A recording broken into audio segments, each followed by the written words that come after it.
5 at Belmont jumps at 250. It's the Crown Perth handicap over 1,200 metres.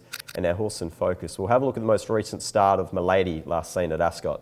The home straight now, Copper Fury led, about a length and a half in front, just a fluke. The run comes along the cutaway for Arafura. Here comes Dia Calda, starting to wind up now down the middle of the track. It's extending brilliantly, and at the 100-metre mark, it's Dia Calda sprinting straight over the top of them.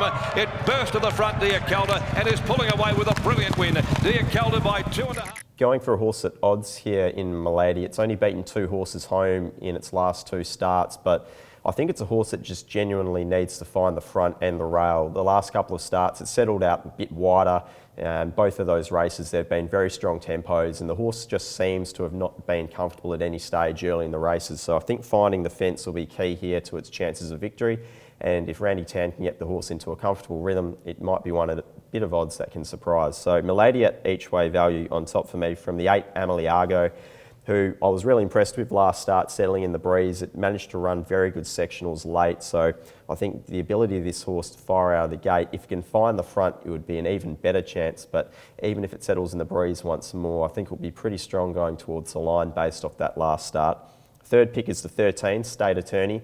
I'm expecting this horse will be well found. It does seem to draw ideal. I think Willie Pike will try and fire it out of the gates and settle it prominently. And look, the horse does handle these sort of conditions, high tempo of this distance, has a good last start figure. It just struggles to actually win. And then the 4th pick is the 2, which is Regal Moon. It's another horse that, again, needs probably the right setup, but I think the tempo will suit. The horse has a good personal best over this distance range. And you can imagine if it just gets itself that fraction more forward from gate 6, it would be right there in the finish. On top in race 5 is the 11 Milady from 8 Ameliago, 13 State Attorney and 2 Regal Moon. Race 6 at Belmont jumps at 3.25. It's the Group 3 Belmont Sprint over 1,400 metres, and our horse in focus, we'll have a look at that last start of Galaxy Star at Ascot. Pike's going to have to weave his way through with the odds-on favourite Galaxy Star. Vital Silver, great shot coming together. 200 from home from Riverdance. Here's Rock Magic down the outside. Nizlecki behind them and further back Galaxy Star. The fancies aren't in it at the moment. Vital Silver's grabbed the lead from Great Shot. Galaxy Star late. Vital Silver in major upset. It's a bit of a no-brainer putting Galaxy Star on top. Obviously the horse didn't have the best of luck. It only got clear with about 200 metres or so to go, and it really accelerated late towards the line.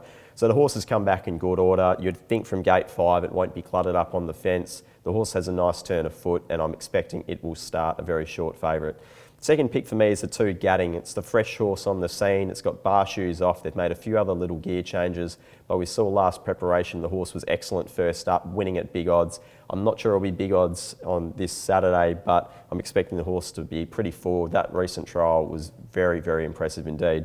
Third pick is the 3, which is Vital Silver. It's hard to knock winning form, and obviously the horse settled in the breeze.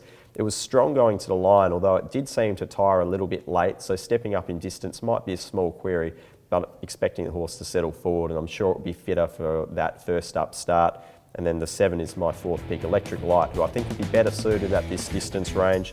It does tick a few boxes. It was a little slow away last start, so very well should be improving if it can find itself into just a nice rhythm early. On top in the Belmont Sprint is 5 Galaxy Star from 2 Gadding, 3 Vital Silver and 7 Electric Light. Race 7 at Belmont jumps at 4.05. It's the free entry to Belmont Park handicap over 1,000 metres, and we'll have a look at the most recent performance of Undisclosed, last seen at Ascot. Down near the inside, Thunderstrut with Hoboken beginning to run on. Mervin's the leader, 250 from home, a length and a half to Stage Man. 1 short down on the inside, getting home well. Mervin in front, Stage Man trying to haul him in. 1 short, getting up on the inside. Mervin's in front, 1 short's diving. 1 short, Mervin, or Mervin might have got there. Been waiting for Undisclosed to get back to Belmont, where it has a very handy record, especially over the 1,000-metre journey.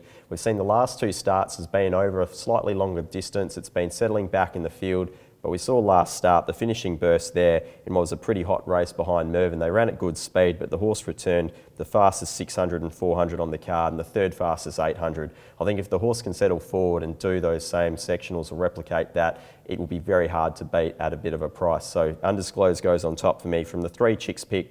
The horse has trialled particularly well. It was 3 to 4 wide without cover. It was also checked, got tired late, but it was entitled to. But the horse has a really good record over the 1,000 metres, so I'm glad to see the horse back. Third pick is a 2, Market Ruler, who obviously was back towards her best last start.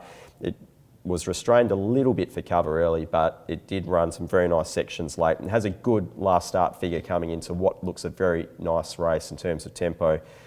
And then the 11, Don't Fuss, is the other horse that's been running big sections so far this preparation. Seems to just lose a little bit of momentum last start with a slight mid-race slowdown, but all things considered, the horse will appreciate the strong tempo in this event. It's a hot race, but I'll go with the undisclosed form lines. The 6 on top for me from 3, Chicks Pick, 2, Market Ruler, and the 11, Don't Fuss. Race 8 at Belmont jumps at 4:37. It's the Des Russell 50th birthday handicap over 1,600 metres.